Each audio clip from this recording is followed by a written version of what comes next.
We were talking about the complications of suppurative otitis media.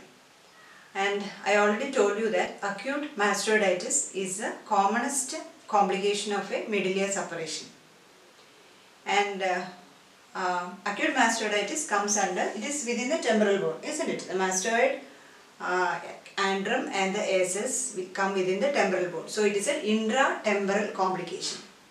And mind you, in every case of acute otitis media, there is inflammation of the mucosal lining of the mastoid, antrum and ASL. You can see here, if this is filled with infection or filled with pus, this is limited to from the medulla. This is a medulla, and from the medulla through the adductus and antrum, it goes into the mastoid, antrum and ASL, and it is limited within the mucosal lining. So when the infection involves the bony wall of the mastoid antrum, we call it as acute mastoiditis. Okay, this has a mucosal lining. There is a mucosal lining completely filling the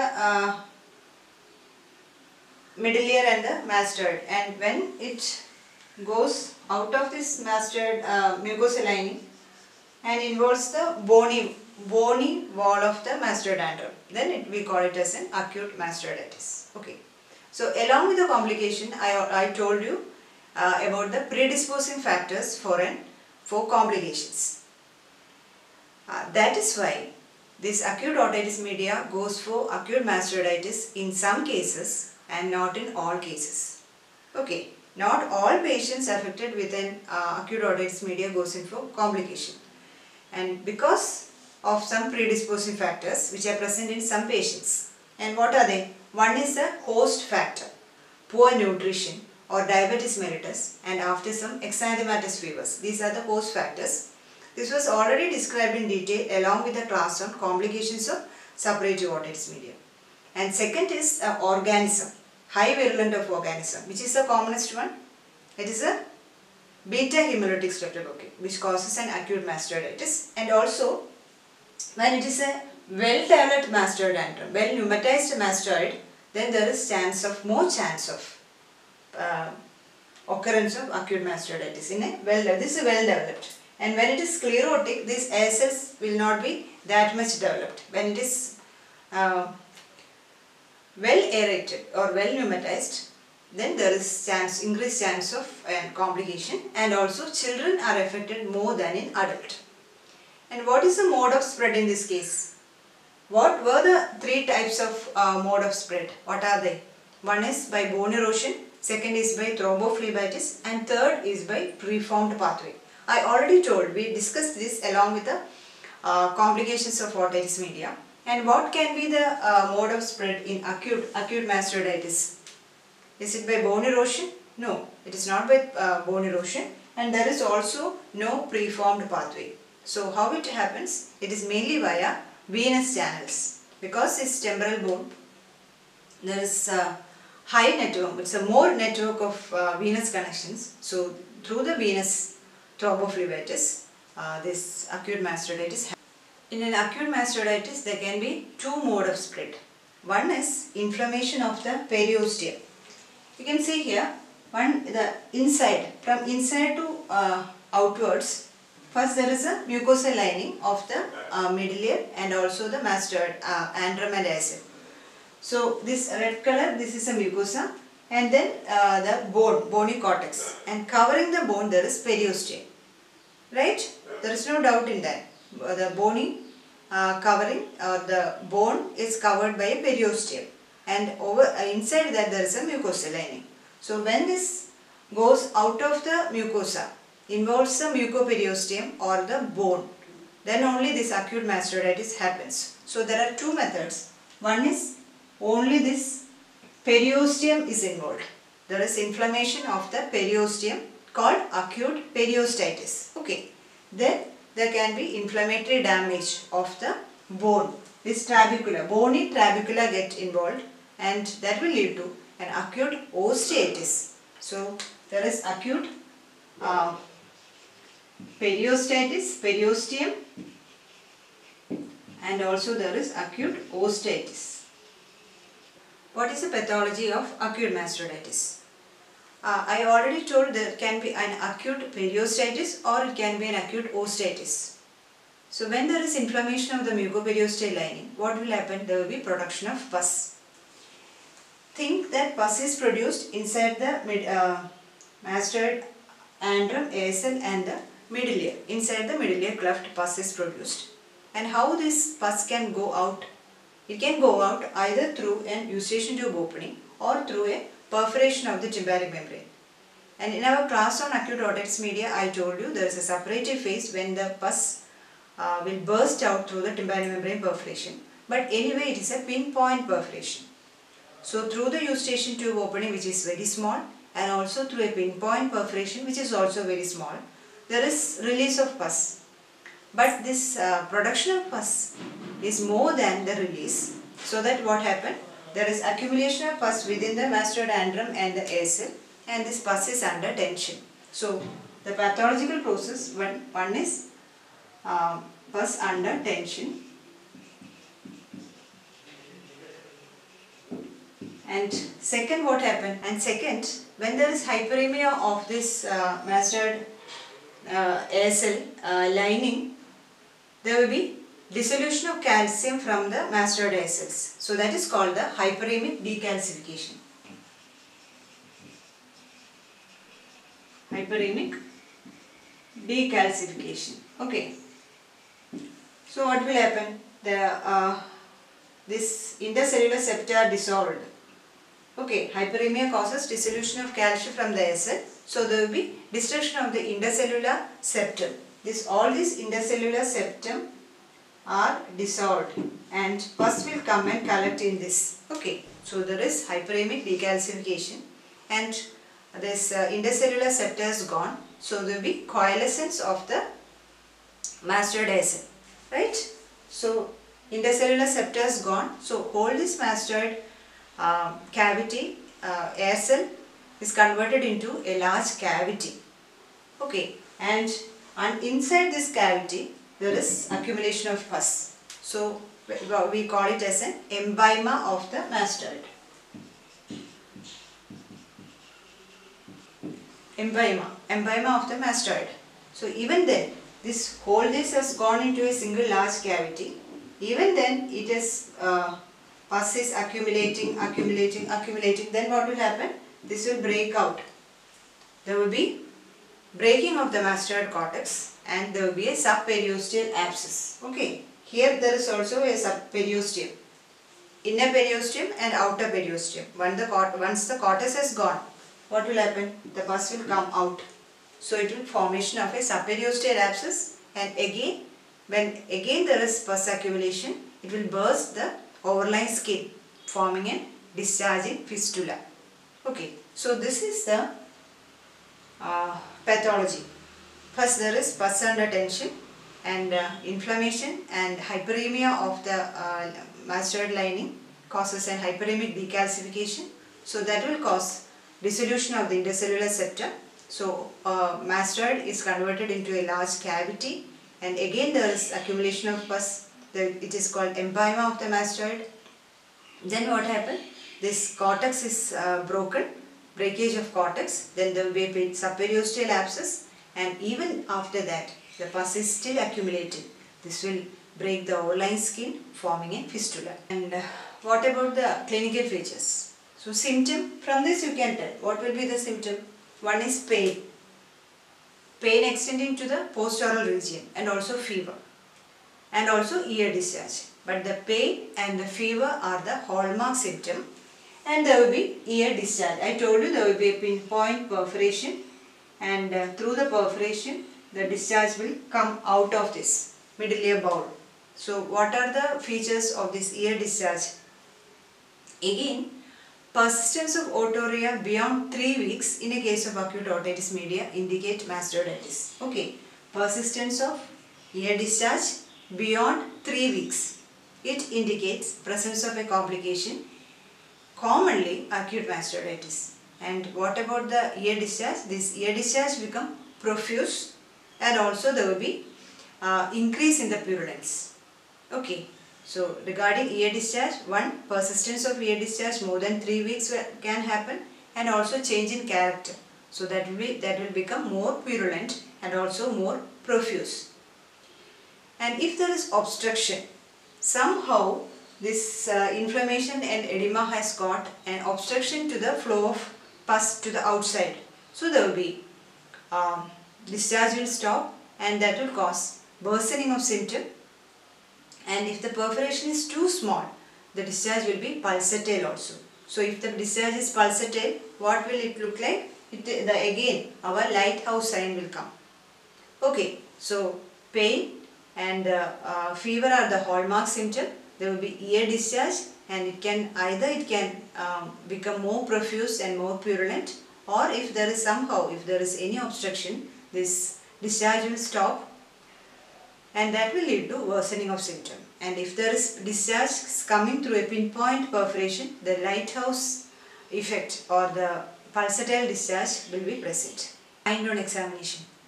One, obviously the patient will be ill-looking, toxic patient. The patient will be febrile, and I told you the pus is getting collected here. There is dissolution of the intercellular septa and pus is collected there, and so what will happen? This posterior canal wall is destroyed, so that there can be a chance of sagging of the posterior canal wall. So on examination, you can see a pinpoint perforation with ear discharge. The characters of the ear discharge I already described, and also there will be sagging of the posterior canal wall. That is important. The pinna will be pushed downwards and forwards and laterally. Downwards, forwards and laterally. That is also very important. And sometimes you can see mastoid swelling also, swelling over the postoral region, and another important sign, there will be mastoid tenderness. How to elicit tenderness? How will you elicit a mastoid tenderness? I already described along with the examination of ear. The most important site or most reliable site is the Simba concha.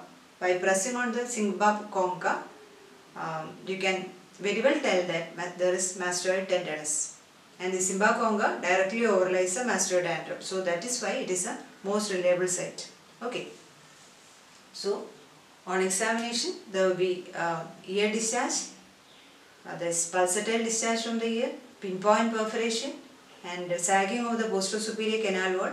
Pinna will be pushed downwards, forwards and laterally, and also mastoid tenderness will be present. And if there is subperiosteal abscess, you can also find out swelling behind the ear. About the investigations.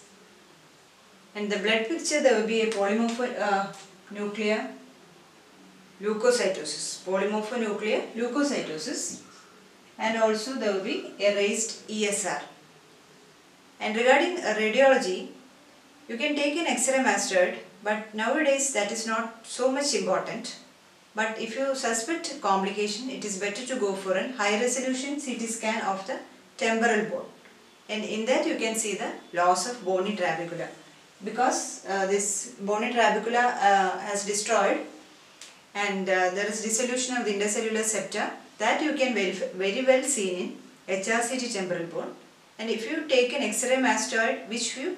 X-ray mastoid, lateral oblique view or loss view, then again you can see this loss of intercellular septa with clouding of the ASL. Okay, that is characteristic feature.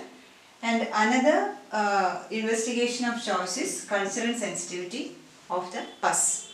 And according to that, you can change the antibiotic. And regarding the differential diagnosis, there are two differential diagnoses mainly. One is a post-auricular lymph node, lymphadenitis of the post-oral area.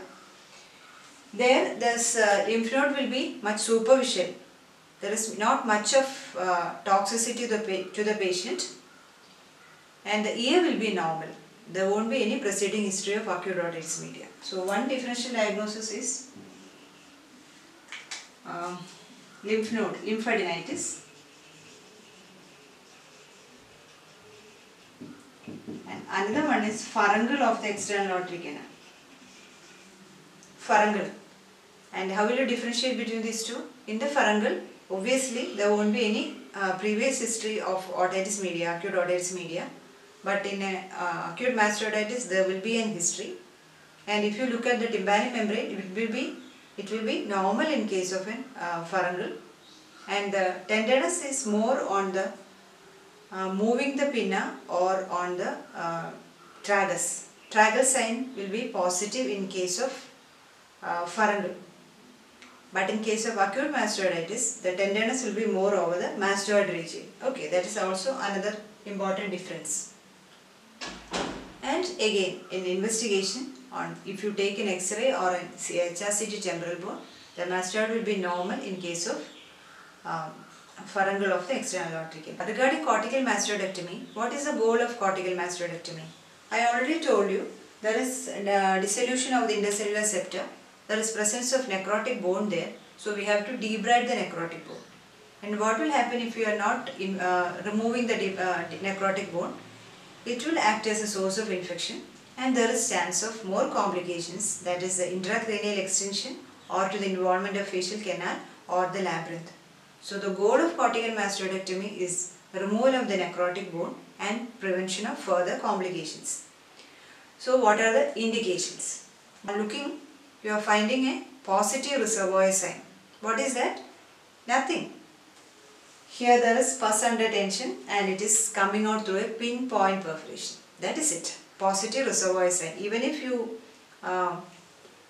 suck out or you remove the, wash out the discharge, again immediately the canal will come and filled with the discharge. So it is called the positive reservoir sign. That is one indication for cortical mastoidectomy. Okay. And second, sagging of the posterior-superior canal wall. Again, same thing. If we are suspecting pus, so one, it can be a positive reservoir sign or sagging of the posterior-superior canal wall. Okay. And third, there is no improvement. You are giving the antibiotic according to cultural sensitivity up to 10 days. Again, there is no improvement of symptom or there is worsening of symptom. Okay. So, no improvement bar worsening. Okay. And again you can wait up to 10 days, and if there is no improvement or it is worsening in between, go for a cortical mastoidectomy and presence of complications. What are complications? Can go for an intracranial complication or involvement of the facial nerve or involvement of the labyrinth. So labyrinthitis, facial palsy or any intracranial complication. Fourth one, complications. So these four are presence of any of this in case of an acute mastoiditis is an indication for cortical mastoidectomy. One is reservoir sign, then sagging of the posterior-superior canal wall, then no improvement and presence of complications. So in the treatment I told you, hospitalize the patient, give antibiotic according to cultural sensitivity, minimum for 10 or 10 to 14 days you can give. Myringotomy and cortical mastoidectomy if indicated. Regarding mastoiditis, we have discussed on etiology of predisposing factors, the pathology, clinical features, investigation, differential diagnosis and treatment. And there is one more important topic related to mastoiditis, that is an masked mastoiditis. In some cases of acute mastoiditis, if the treatment is not correct, in what way? You are given an antibiotic for an inadequate dose or inadequate duration, or if the organism is more virulent, then what will happen? This acute signs and symptoms will subside. Patient will tell you an improvement, but the actual disease process will continue. So in that case we call it as masked mastoiditis or latent mastoiditis or atypical or silent mastoiditis. This is asked as a short note. You have to know that the typical presentation is that there will be a period of initial improvement followed by patient again coming to you, and the classical symptoms will be fullness in the ear because this mastoid bowl is filled with pus. So patient will complain you as a fullness in the ear or tinnitus. But actually there is an extensive destruction of the ASL, granulation tissue filling the mastoid ASL, and there will be thick gelatinous material. Once you do a cortical mastoidectomy, you will see gelatinous, dark gelatinous material coming out. There is a very thick glue coming from the mastoidandrum and ASL. So that is a masked mastoiditis. So that is why I told you, you have to give antibiotic according to culture and sensitivity for minimum 10 days. Okay. And on examination you will get mastoid tenderness and also conductive hearing loss, and the tympanic membrane will be thick. There won't be any perforation.